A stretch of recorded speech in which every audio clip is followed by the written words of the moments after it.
Hey everyone, welcome. Today we're going to dive into a practice that could totally redefine what success means to you. It's called the sphere of silence. And trust me, this is way more than just getting some quiet time. It's a real, practical guide to changing your whole approach to life.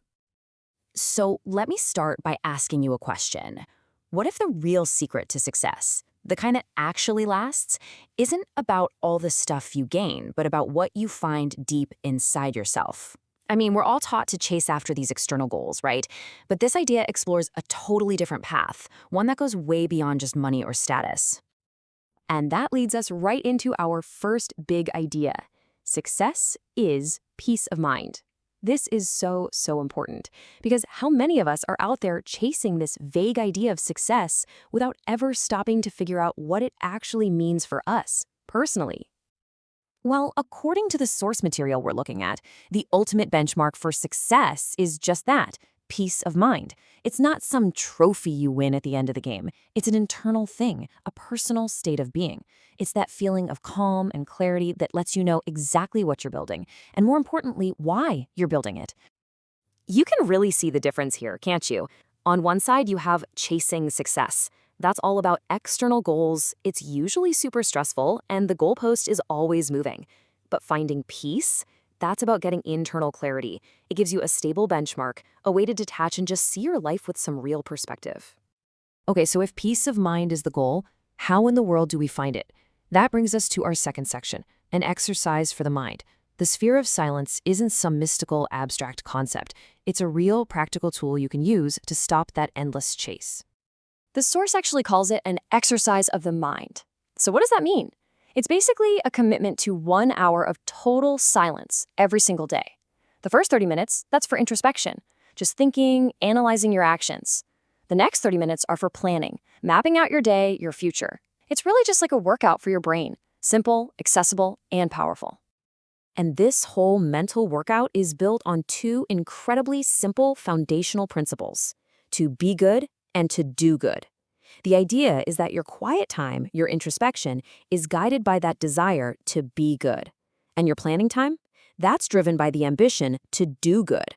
Everything else, all those positive qualities like determination and perseverance, they all grow from this simple core. Now this brings us to a really important part, and frankly, a huge challenge. Section 3. Your greatest opponent is you.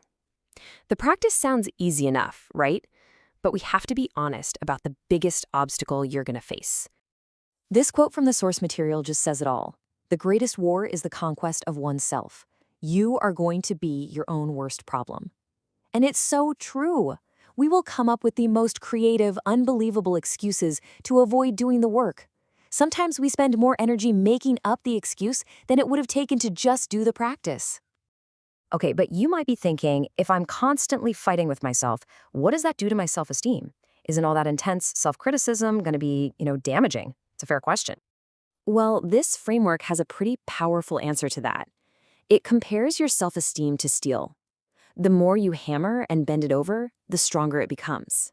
So the struggle isn't there to break you. It's the very thing that forges you into something stronger, something more resilient.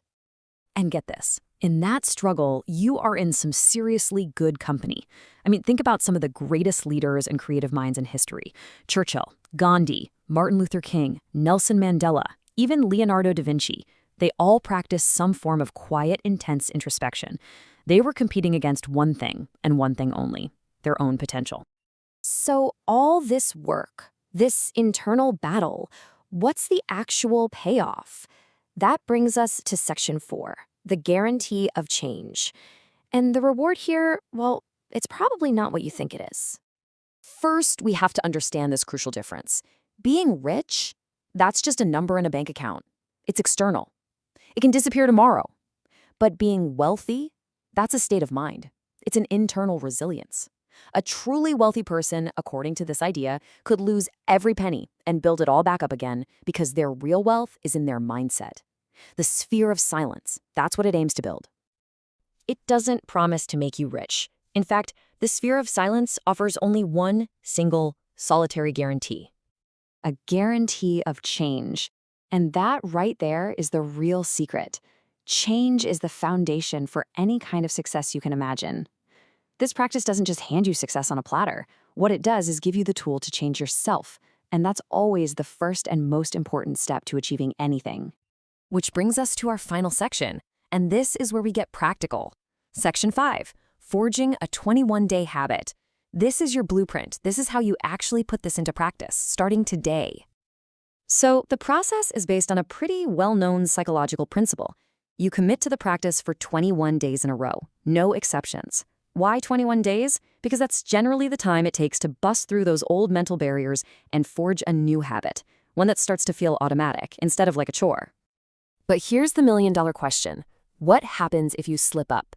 What if, during that first critical period, you miss just one day? The source material is crystal clear on this. Missing one day isn't just a small blip. It's like taking a full week off from training for a marathon. The setback is massive, way bigger than you'd think. And this really shows you what that looks like. You can spend 6 months of grueling daily training to get your stamina up for a full marathon. But if you stop for just 1 week, your capacity can absolutely plummet. Your momentum, especially in the beginning, is just that fragile. And this leads to a rule that is completely non-negotiable. If you miss a single day in those first 21, you have to go back to the beginning. You're on day 1 again. It's all about building that unbroken chain of consistency. So you might be wondering, how does this fit into the grand scheme of things? Well, think of your life's master plan as your roadmap. The map shows you the road, right? But it doesn't control how fast you drive. The sphere of silence, that's your vehicle. It's the tool that helps you travel your own path, but with more speed and a whole lot more clarity. And that's really what it all comes down to. The roadmap is there. The vehicle is ready and waiting for you. The only question left is, how fast are you going to travel?